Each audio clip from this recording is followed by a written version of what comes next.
আব্বা কি হয়েছে বেটা? আপনি তো বাইসে আছেন, বাইসে থাকতে আমাদের জমা জমি সম্পদ সবগুলো দুই ভাইয়েরা ভাগ করে দেন। ও বয়স তো হয়ে গেছে রে বেটা, তোকে তো জমি জাতি ভাগ করে দে। আচ্ছা ঠিক আছে, বয় দুজন বয়, দেখি বয় বয়।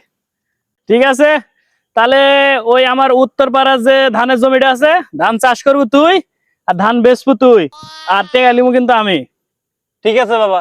আর ওই যে আমার একটা গরু আছে না, গাভী, ওইটার ঘাস খাওয়াবি তুই, আর দুধ বেচবো কিন্তু তুই, টেকা কিন্তু আমি নেবো। ঠিক আছে, মানছিস? ঠিক আছে আব্বা। আর ওই যে আমার 6 কোটি তারা একটা 50 বিঘি যে পুকুরে আছে না, ওইটার পুকুরের মাছ চাষ করবি তুই, আর মাছ বেচবি কিন্তু তুই, আর আমি কিন্তু টেয়া নিমু। ঠিক আছে, ঠিক আছে আব্বা। মানছিস? ঠিক আছে আব্বা, কিন্তু আমার একটা শর্ত আছে আব্বা। কি সত্য? শর্ত হইলো আমি 20 কিনবো, তুই 20 মিশাবি, আর তুই বাবা খাবি। হ্যাঁ, এত বড় কথা?